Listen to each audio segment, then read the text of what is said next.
আসসালামু আলাইকুম। অষ্টম শ্রেণীর প্রিয় শিক্ষার্থী, আমাদের আজকের এই ক্লাসটি পর্ব নাম্বার 3 চতুর্ভুজের এমসিকিউ সিরিজ।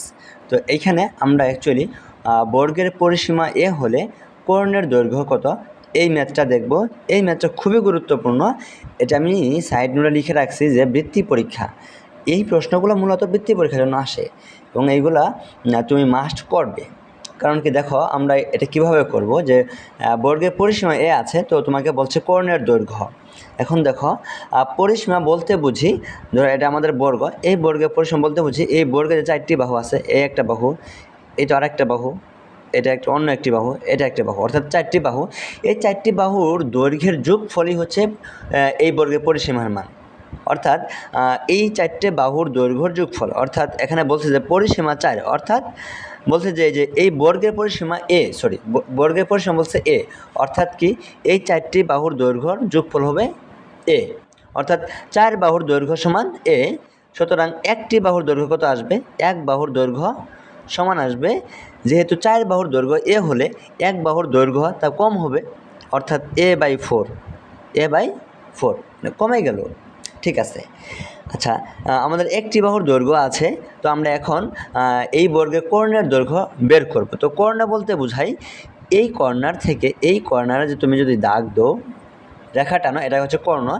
দেখো এইখানে আমরা জানি একটি বাহু বলতে a/4 এর সমান, তার মানে এইখান থেকে এই পর্যন্ত একটা বাহু, এই বাহুর দৈর্ঘ্য হচ্ছে a/4, লিখলাম a/4। এখন মজার বিষয় হচ্ছে একটা বর্গের জন্য বর্গের প্রত্যেকটা বাহুই কিন্তু সমান, অর্থাৎ এই বাহু যদি a/4 হয়, তো আমার এই বাহুটাও হবে a/4। ঠিক আছে। আরেকটা বিষয় দেখো, এই বাহুটা এবং এই বাহুটা এদের মধ্যবর্তী কোণ কিন্তু 90 ডিগ্রি। 90 ডিগ্রি, আমরা জানি একটা বর্গের প্রত্যেকটা কোণ থাকে 90 ডিগ্রি করে। তাহলে আমরা এখানে কিন্তু এই যে একটা বাহু, এটা একটা বাহু, দুইটা বাহু, এই যে একটা বাহু, 3টি বাহু, এই 3টি বাহু মিলে কিন্তু আমার অ্যাকচুয়ালি একটা ত্রিভুজ হয়ে গেল। এখন এই ত্রিভুজের একটি কোণ হচ্ছে আমার সমকোণ, কারণ এই কোণের মান 90 ডিগ্রি। আমরা জানি যে কোণের মান 90 ডিগ্রি ওই কোণকে আমরা বলি সমকোণ। তাই এটা একটা সমকোণী ত্রিভুজ। যেহেতু এটা ত্রিভুজ এবং একটা কোণ সমকোণ, তাই এই ত্রিভুজকে বলবো আমরা সমকোণী ত্রিভুজ। এখন এই সমকোণী ত্রিভুজের এই কোণের বিপরীত যেই বাহুটা থাকে, যদিও এটা আমাদের ছিল বর্গের জন্য কর্ণ, কিন্তু এই ত্রিভুজের জন্য একটা বাহু, এই বাহুকে আমরা বলবো অতিভুজ। এই বাহুকে আমরা বলবো অতিভুজ। আচ্ছা, অতিভুজ। এবং এই কোণের সাথে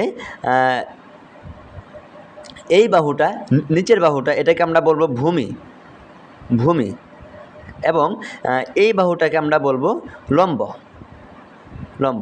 অর্থাৎ আমরা এই ত্রিভুজের অতিভুজ আছে আমাদের, এটা হচ্ছে ভূমি আছে এবং লম্ব আছে। এখন দেখো, আমরা অ্যাকচুয়ালি এই অতিভুজের মানটা বের করতে চাই। তো এই অতিভুজের মানটা আমরা কীভাবে বের করবো সেটা হচ্ছে, দেখো তো, আমরা পিথাগোরাসের উপপাদ্য জানি, সেটা হচ্ছে যে অতিভুজের স্কোয়ার, দেখো অতিভুজের স্কোয়ার সমান হবে লম্ব স্কোয়ার প্লাস ভূমি স্কোয়ার। স্কোয়ার বলতে বোঝায় বর্গ। ঠিক আছে, লম্ব স্কোয়ার প্লাস ভূমি স্কোয়ার। এখানে দেখো তো, আমাদের অতিভুজের মান কত আমরা জানি না, কিন্তু আমরা কিন্তু ভূমির মান কতটা জানি, যে ভূমি হচ্ছে কত a/4। যে এইখানে ধরো ভূমি হচ্ছে a/4 লিখলাম, তারপর স্কোয়ার আছে তো স্কোয়ার করে দিলাম। আর লম্বের মান কত a/4, তো লম্ব মান আমরা বসাই দিই a/4, এবং এটার উপরে স্কোয়ার ছিল, লম্ব স্কোয়ার, তো স্কোয়ার করে দিই। এখন দেখো তো, এর উপরে স্কোয়ার হলে a স্কোয়ার, এবং 4-এরকে স্কোয়ার করলে হবে 4 দুইবার গুণ করলে আসবে 16, এখানে যোগ, a-কে স্কোয়ার করলে a স্কোয়ার, 4-কে স্কোয়ার করলে আসবে 16। এখন দেখো, এই নিচে এই 16 আর 16-র লসাগু করি আমরা মূলত, তো দুটি একই সংখ্যার লসাগু করলে ওই সংখ্যাটি আসে, অর্থাৎ 16ই আসবে, 16। এখন এই 16 দিয়ে এই 16কে ভাগ করবা, তো ভাগ করলে 16 ভাগ 16 ভাগ করলে ভাগফল পাবা 1, ওই ভাগফল দ্বারা উপরে a স্কোয়ারকে গুণ করবা, তো 1 দ্বারা যদি a স্কোয়ারকে গুণ করো তুমি পাবা a স্কোয়ার। আবার প্লাস চিহ্ন আছে, তাই তুমি এখানে প্লাস দেবা। আবার এই পাশে ঠিক সেম কাজ করবা, অর্থাৎ এই যে নিচে যে 16 আছে, এই 16 দিয়ে এই 16কে ভাগ করবা, ভাগ করলে তুমি ভাগফল পাবা 1, ওই ভাগফল দ্বারা এই উপরে a স্কোয়ারকে গুণ করবা, তো 1 গুণন a স্কোয়ার করলে তুমি a স্কোয়ার পাবা। ঠিক আছে। এখন তুমি দেখো তো, অ্যাকচুয়ালি আমাদের কি a স্কোয়ার যোগ a স্কোয়ার, তার মানে কি দুইটাই a স্কোয়ার না? আচ্ছা, তো এখন সমান সমান দিয়ে ভাগ চিহ্ন, 2টা a স্কোয়ার, তো 2a স্কোয়ার লিখলাম। আর নিচে আছে আমার 16। এখানে দেখো তো এই পাশে কী ছিল, অতিভুজের স্কোয়ার না? তো আমরা অ্যাকচুয়ালি অতিভুজের স্কোয়ার সমান কি 2a স্কোয়ার ভাগ 16, এটা পাচ্ছি না? এই বলো তো, আমরা তো এটাই পাচ্ছি, তাই না? আচ্ছা, যদি আমি একটা অপর পেজে যাই, একটু লিখে দিই এই কথাটাই আমি লিখব। কোথায় লিখতে পারি? আচ্ছা, আমি অন্য একটা পেজে যাই, তোমরা একটু মনে রাখো আমি কী করছি এইখানে। দেখো, আমি এখানে যা করছি যে এই যে অতিভুজের স্কোয়ার ছিল, অতিভুজের স্কোয়ার ছিল, এটা সমান সমান ছিল আমাদের যে 2a স্কোয়ার ভাগ 16।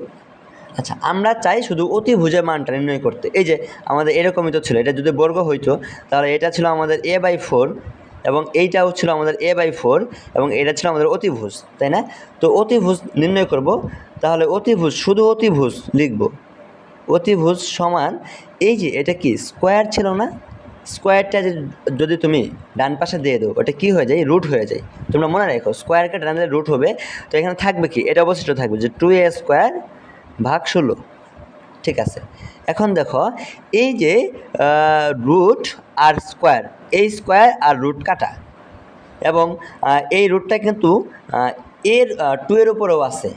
তো যখন 2 এর উপরে থাকবে তো √2 হবে, এবং এই √a স্কোয়ার হলে তাহলে এই রুট আর স্কোয়ার চলে যাবে, থাকবে শুধুমাত্র a। আর নিচে 16-র উপরে রুট না, কারণ রুটটা কিন্তু পুরোটার উপরে আছে। তো 16কে রুট করবা, যে √16 তুমি লিখলে আসবে 4, তুমি লিখো তাই আসবে। তো এখন দেখো তো যে উপরে √2 থাকবে a আর নিচে 4কে লেখা যায় 2 × 2, 4কে 2 × 2-তে 2 দোকানে 4। এখন দেখো এটাকে এই সমান আরও লেখা যায় যে উপরে √2 × a আর নিচে দেখো এই 2 না, একটা 2কে তুমি √2 × √2 লিখতে পারবা, কারণ দুইটা √2 গুণ করলে অ্যাকচুয়ালি একটা 2 আসে এবং অবশিষ্ট থাকবে আরও একটি 2, তাই আমি আরও একটা 2 রেখে দিলাম। ঠিক আছে, এখন উপরে একটা √2 নিচে একটা √2 তুমি কাটাকাটি করবা, তাহলে উপরে আলটিমেটলি আমার কি থাকতেছে, শুধুমাত্র a, আর নিচে থাকতেছে 2√2, 2 আর একটা √2, তো লিখবো 2√2। তো এটাই ছিল আমাদের সমাধান অ্যাকচুয়ালি, যে অতিভুজ সমান a/2√2। বুঝছো, খুব সহজ না? তো অতিভুজের মান পাইলাম a/2√2, অর্থাৎ আমাদের এইখানে যেই বর্গের পরিসীমা a হলে কোণের দৈর্ঘ্য হবে যে a/2√2। এটাই ছিল আমাদের মূল কাহিনী। দেখো, এইটাকে আমি আরও সহজ করে বলতে পারি। দেখো, এটাকে আমি আরও সহজ করে বলতে পারি কীভাবে, আমরা যখন অ্যাকচুয়ালি যে পরিসীমা পাইলাম, মানে বর্গের পরিসীমা পাইলাম a, তো আমরা এক বাহুর দৈর্ঘ্য পাইছি কত, যে a/4। এইটুকু কিন্তু আমরা বুঝছিলাম যে এক বাহুর দৈর্ঘ্য a/4। তুমি যখন এক বাহুর দৈর্ঘ্য a/4 পাবা, তো ওইখান থেকে তুমি কর্ণের দৈর্ঘ্য বাড়ি করতে পারো, কারণ আমরা জানি বর্গের কর্ণ, দেখো বর্গের কর্ণ সমান √2a, বর্গের কর্ণের সূত্র √2a। এইখানে √2 তো √2, আর এ বলতে বোঝাচ্ছে যে এক বাহুর দৈর্ঘ্য, এই এর একটা মান আছে, এ বলতে বোঝায় এক বাহুর দৈর্ঘ্য। তো আমাদের বর্গের এক বাহুর দৈর্ঘ্য কত ছিল, a/4, তো আমি লিখে দিই a/4। বুঝছো? তো দেখো এইখানে এই এ আর এই এ কিন্তু এক না, এই এ কে বোঝাচ্ছে, এক সূত্রের এ, এটাকে বলে যে এক বাহুর দৈর্ঘ্য, এক বাহুর দৈর্ঘ্যের পরিমাণকে বলে এ। আর আমরা জানি এক বাহুর দৈর্ঘ্যের মান দেওয়া আছে আমাদের a/4, তাই আমি এক বাহুর দৈর্ঘ্যের জায়গায় আমি a/4 বসাই দিলাম। তাহলে অ্যাকচুয়ালি আমার কী থাকছে, উপরে থাকতেছে যে √2a আর নিচে হচ্ছে আমার 4। এখন আমি ওই যে আগের নিয়মে যে √2a উপরে থাকলো আর 4কে ভাঙাবো 2 × 2, 2 দোকানে 4। এখন আবার দেখো, আবার কি করবো, যে উপরে থাকছে √2a আর নিচে এই 2কে ভাঙাবো কীভাবে, √2 × √2, দুইটা √2 গুণ করলে একটা 2 আসে, আরও একটা 2 অবশিষ্ট থাকবে। এখন উপরে একটা √2 নিচে একটা √2 কাটা, তো থাকতেছে কি, উপরে থাকতেছে শুধুমাত্র a আর নিচে 2√2 বা √2 × 2, তাও লিখলেও হবে, আমরা 2√2 লিখলাম। তো এটাই ছিল আমাদের অতিভুজ। ঠিক আছে, আমি আশা করছি তোমরা এটা বুঝতে পারছো। তো এখন দেখো তো এটা দেখো যে রম্বসের দুটি কর্ণের দৈর্ঘ্য যথাক্রমে 16 সেন্টিমিটার ও 24 সেন্টিমিটার হলে ক্ষেত্রফল কত বর্গ সেন্টিমিটার। দেখো এখানে বলছে রম্বসের কাহিনী। রম্বসের দুইটা কর্ণের দৈর্ঘ্য দেওয়া আছে, বলছে রম্বসের ক্ষেত্রফল কত। এটা খুবই সহজ, আমরা জানি রম্বসের ক্ষেত্রফল হচ্ছে হাফ। হাফ বলতে 1/2, এটাকে বলে হাফ। হাফ গুণন কর্ণদ্বয়ের গুণফল। এখানে একটা কর্ণ হচ্ছে 16 সেন্টিমিটার, 16 সেন্টিমিটার গুণন আর একটা হচ্ছে 24 সেন্টিমিটার, 24 সেন্টিমিটার। তাহলে আমরা যদি দেখো এই যে 16/2 করলে তুমি পাবা 8, তাই না? তাহলে 8 সেন্টিমিটার গুণন 24 সেন্টিমিটার, এই দুইটা গুণ করবা। তো গুণ করে যা আসবে সেটাই আমাদের অ্যাকচুয়ালি ওই রম্বসের মানে ক্ষেত্রফল পাবা, ওই রম্বসের ক্ষেত্রফল পাবা। তো অ্যাকচুয়ালি 8 গুণন 24, তো 24 গুণন 8, 4 8 32, 2 হাতের 3, 8 2 16 আর 3 হচ্ছে আমার 19, তাহলে 192। দেখো 192। দেখো এই যে একটা সেন্টিমিটার, এখানে আরও একটা সেন্টিমিটার, তো দুইটা সেন্টিমিটার গুণ করলে আমার আসবে বর্গ সেন্টিমিটার, বর্গ সেন্টিমিটার। ঠিক আছে, বর্গ সেন্টিমিটার। তো আমি আশা করছি তোমরা এই ম্যাথটা পারবা ইনশাল্লাহ। তো আমাদের এই ম্যাথগুলো যদি বুঝতে সমস্যা হয় আমাকে বলতে পারবা অনেস্টলি। আর এইখানে আমি তোমাদের গণিত কোর্স সম্পর্কে মানে কিছু বলছি, তো তোমরা চাইলে এখানে এনরোল করতে পারো। এইখানে আমি মূলত তোমাদের গণিত বই পুরোটুকু মানে কাভার করে দেবো ইনশাল্লাহ, এবং তোমাদের বৃত্তি পরীক্ষা এবং বার্ষিক পরীক্ষার জন্য একটা পূর্ণাঙ্গ সাজেশন এবং মানে দুর্দান্তভাবে স্ট্রংভাবে ইনশাল্লাহ মানে গুছিয়ে দেবো ইনশাল্লাহ। তোমরা আমার প্রতি বিশ্বাস রাখতে পারো। তো ধন্যবাদ সবাইকে, আসসালামু আলাইকুম।